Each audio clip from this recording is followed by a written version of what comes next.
I'm not going to sugarcoat this. Everybody hates it.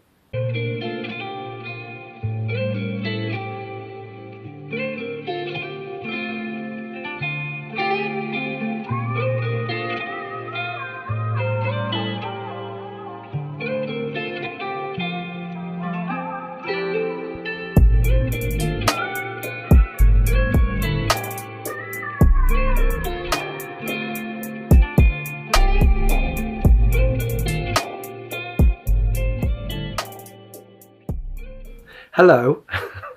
It's been such a strange week. It seems like a lifetime ago since Monday, Bank Holiday Monday, when I was trying to sort out the rails in the shop here, and it all went horribly wrong.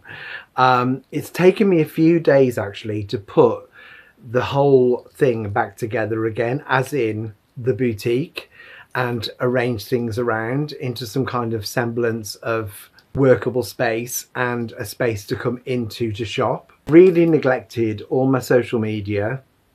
I haven't done any social media hardly at all this week, and that shows in like the views on my stores and everything.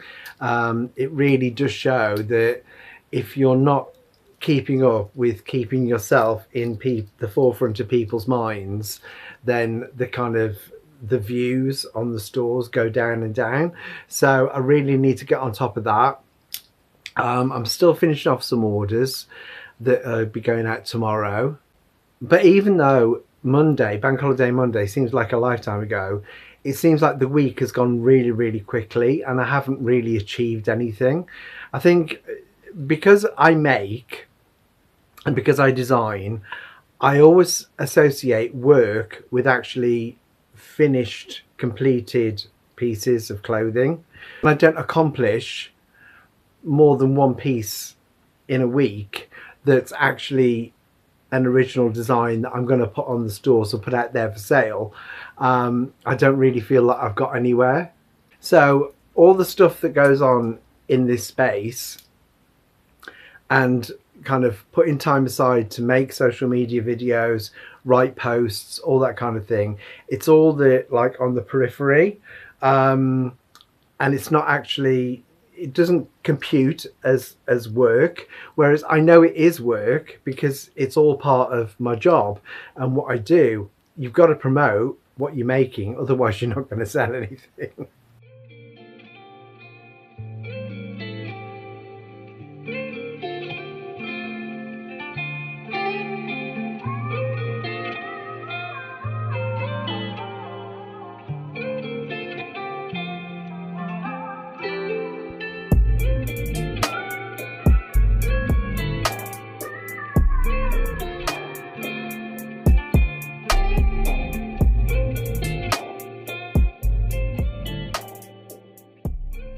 Something that's come to the forefront of my mind this week has been very much the rub between what we call analog and what we call digital. So what we call kind of real life and what we call online life, and how that affects small businesses and artists. So I was watching a video of Gary Vee. I really like Gary Vee. He's very, very motivational, and he knows what he's doing, obviously, because he's mega rich and mega successful in business. I like to listen to him because he, like I say, he's very motivational. He really gives you a kick up the backside when you listen to him. And he was talking about AI and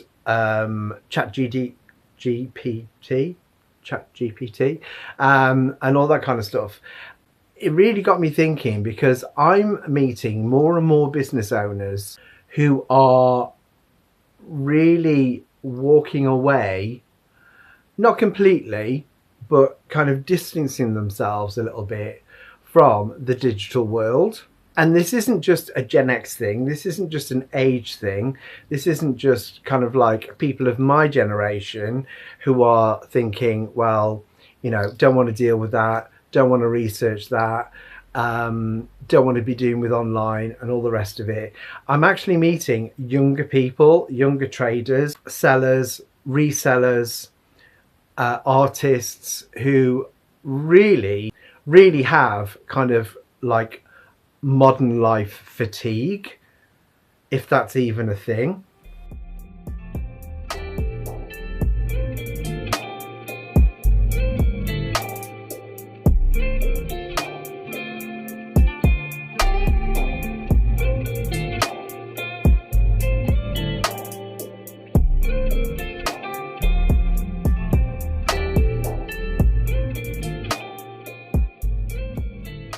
Seeing more and more young businesses, young people who've got businesses, sole traders, sellers who are using social media but not relying on it 100%. So they are taking market stalls and they're doing fairs and they're doing pop-ups and all that kind of thing. Everything that's like real life, that's in front of people, wanting to build real relationships with real people. It's almost like a given now. If you speak to any, especially people who make, and you speak to them about their business, if you mention online sales, e-commerce, literally get a roll of the eyes, because, and I'm not going to sugarcoat this, everybody fucking hates it. Everybody hates selling online, especially if you're a maker. You've got to design the product, you've got to make the product, you've got to photograph the product, you've got to promote it on social media, and then you've got people asking questions. It doesn't matter how detailed your descriptions are. We've got ourselves into a situation where so much is done online that people are either feeling very lazy or very entitled. I'm guilty of it myself.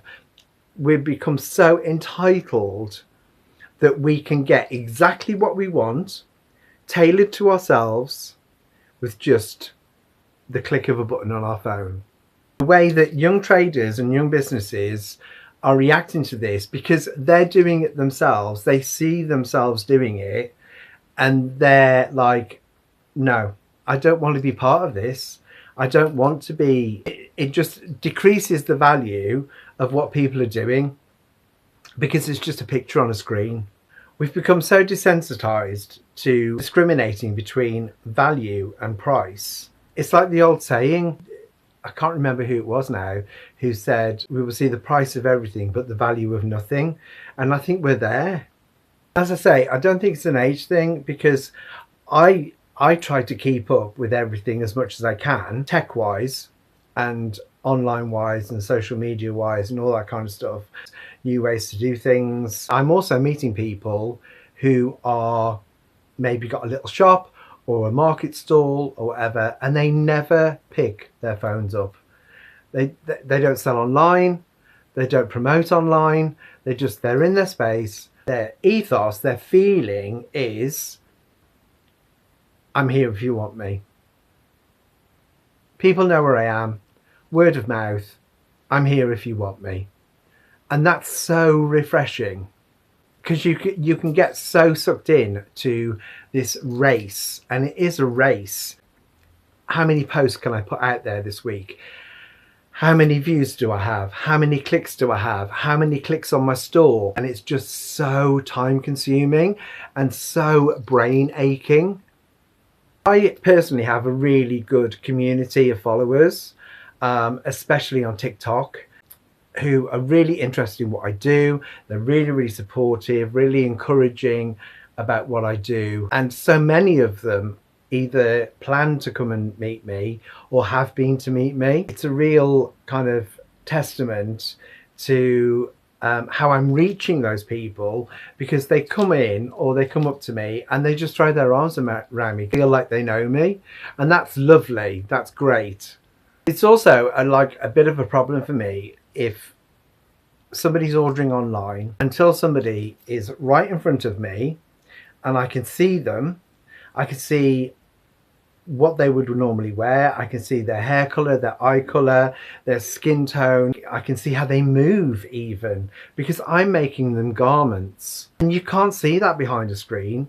The amount of times I feel like such a stalker, the amount of times that somebody's sent me a request or an inquiry and I've gone straight to their social media or tried to find them on social media so I can get a picture of them, so I can see what kind of style they put across in photos, that kind of thing. Corporations, governments, that kind of thing, they're all pushing to try and get us to basically live online. I think there really is a reaction to that and a real pushback from, as I say, not only older people who are kind of, you know, whatever internet, but also younger people who've actually grown up with the internet and are actually thinking, you know, this ain't all that. And I know that we can't go back. I know we can't go back in time, and I know that things will never be the same as they were.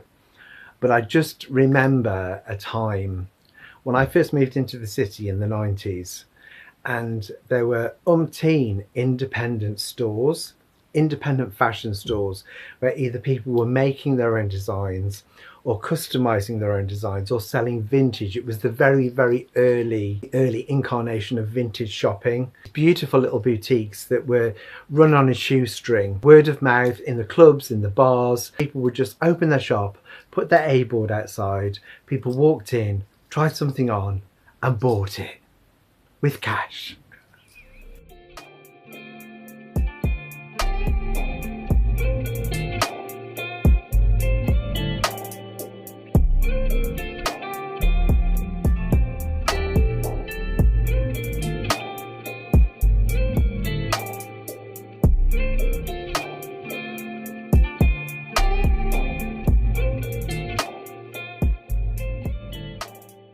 I really do long for those days. I really do.